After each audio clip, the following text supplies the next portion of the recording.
Je voudrais poser une question théorique par rapport au minhag de l'allumage de la Hanoukia dans la synagogue. On sait que, d'après la Gemara, la mitzvah d'allumer les Nerot Hanouka, c'est uniquement à la maison. Il n'est écrit nulle part dans la Gemara qu'il faut allumer les Nerot Hanouka au Bet HaKnesset. Alors pourquoi est-ce qu'on allume? C'est un minhag qui a été institué par les Rishonim après la Gemara. Pourquoi est-ce qu'ils l'ont fait?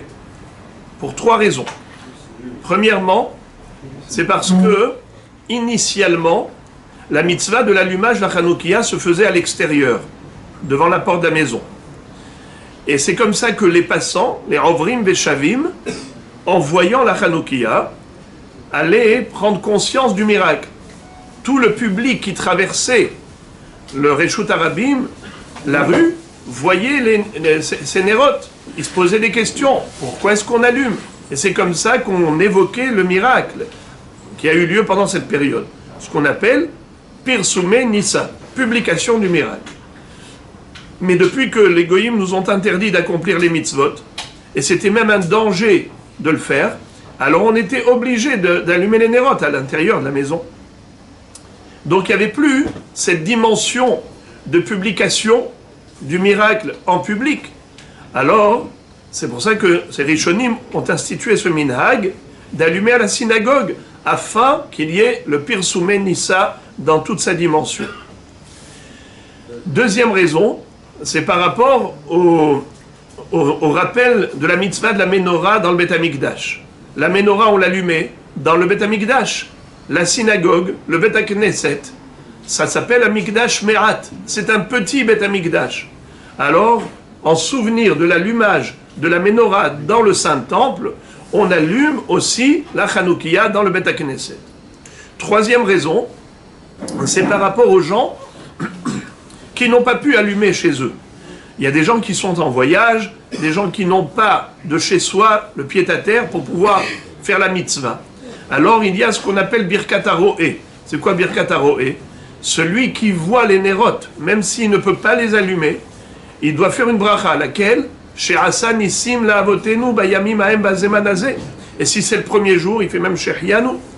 De ce fait, pour des personnes qui n'ont pas le moyen d'allumer chez eux à la maison, l'allumage du Beth HaKnesset leur permet au moins de voir les Nerot Hanouka et de faire ce qu'on appelle Birkat HaRoé. Comment? Ça les acquitte à leur niveau, puisqu'ils n'ont pas d'autres moyens. Maintenant, la question se pose. Comment se fait-il qu'on récite une bracha? Comment se fait-il qu'on dit Asher Kideshanu b'mitzvotav et tzivanu le'adlik ner Hanouka au Beth HaKnesset? Pourtant, nous le savons, qu'on ne fait pas de bracha pour un minhag. Par exemple, le Hallel à Rosh Chodesh. Le Rambam nous dit que le Hallel, pendant Rosh Chodesh, Chol HaMoed, on ne doit pas réciter la bracha de Asher Kideshanu b'mitzvotav et tzivanu likro et Hallel. D'ailleurs, pour distinguer entre le Hallel de Hanouka, qui est une obligation, ou Sukkot, Pessah, et ainsi de suite, où on dit Ligmor et Hallel, on fait un Hallel entier, Hallel Gamour. Pendant Rosh Chodesh, au Chol HaMoed, on fait le Hallel, je parle de Chol HaMoed Pessah, on dit le Hallel Likro et Hallel, n'est-ce pas? Ou Bichlal, on ne fait pas de bracha selon le Shulchan Aruch, selon le Rambam. Alors, si on ne fait pas de bracha sur le Hallel à Rosh Chodesh, parce que c'est juste un minhag, alors pourquoi est-ce qu'on récite une bracha pour l'allumage de la Hanoukia à la synagogue, qui n'est qu'un minhag? C'est ça la question. Alors, deux réponses. La première, c'est qu'il y a minhag et minhag. Un minhag, comme par exemple Rosh Chodesh, lire le Hallel à Rosh Chodesh, ça c'est un minhag en effet, mais on ne peut pas dire les tzivanu, car Dieu nous a pas ordonné. Pareil, le Hallel, la Havatat Arava. Quand on va secouer la Arava, on dit Havit, Havit, Vela Barich. Qu'est-ce que ça veut dire? C'est une Havata, mais qui n'entraîne pas de bracha, puisque c'est juste un minhag. Alors pourquoi est-ce que on doit réciter la bracha pour le Hallel de Rosh Chodesh? Là, le Rav Ovadia Yosef Zatzal, cite le Gaon de Vilna qui dit que la nuit de Pessah, le Leil HaSeder, vous avez remarqué qu'on chante le Hallel à la synagogue.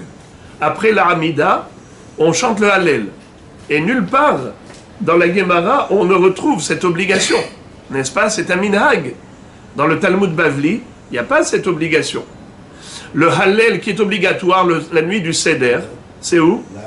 C'est dans la Haggadah. Mais seulement, quand on lit dans la Haggadah, on est chez soi. À la synagogue, il y a ce qu'on appelle Pirsumei Nissa. Et lui, le Gaon de Vilna, compare les Nerot Hanouka de Bet HaKnesset au Hallel de l'El Pessah à la synagogue, qui a pour but un objectif précis, Pirsumei Nissa, c'est-à-dire publication du miracle en public.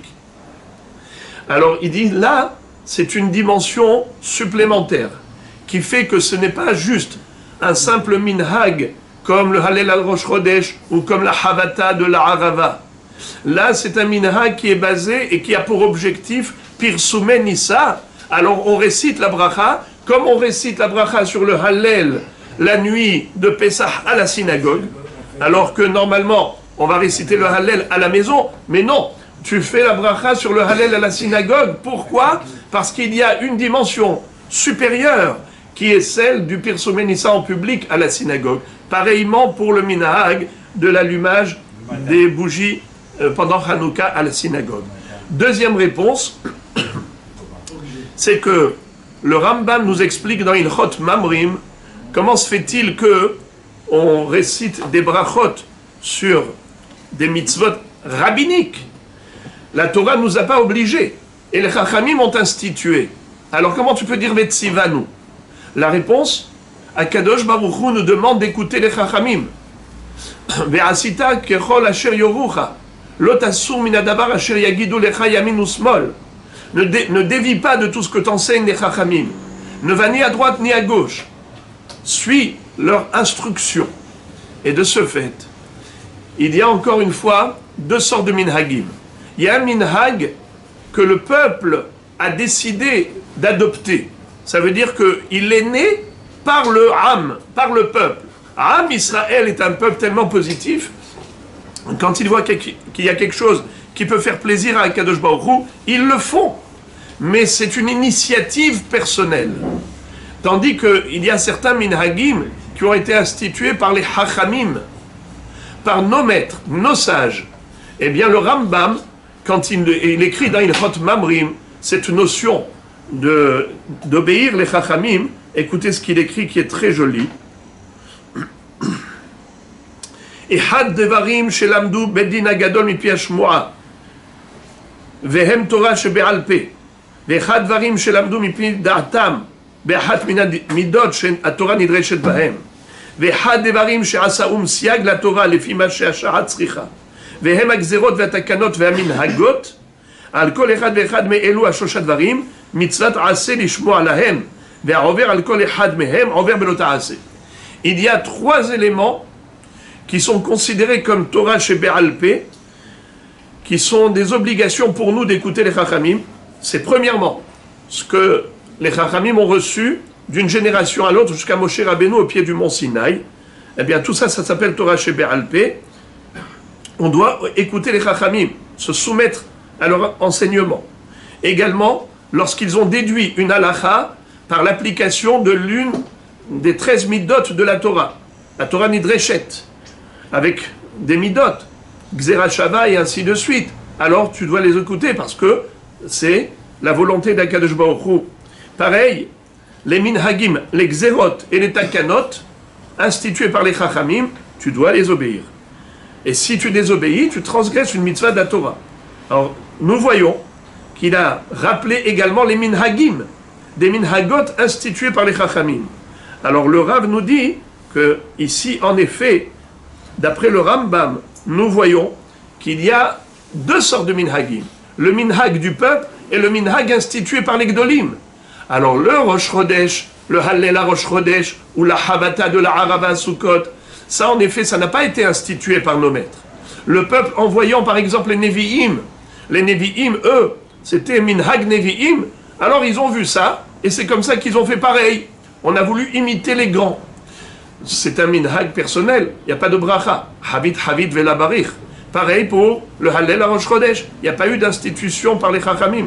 Par contre, d'allumer au Bet Knesset les Nérot de Hanouka, ça oui, ça a été un minhag après le Talmud, après le chasse. En effet, les Rishonim ont institué pour les raisons qu'on a évoquées en préambule, pourquoi est-ce qu'il fallait allumer à la synagogue également et pas seulement à la maison.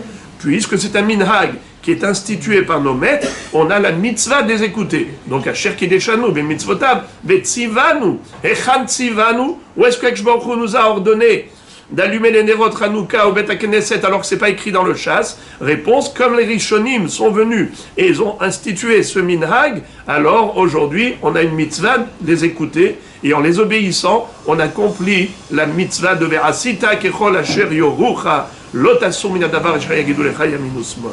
Bruchim Tiyu.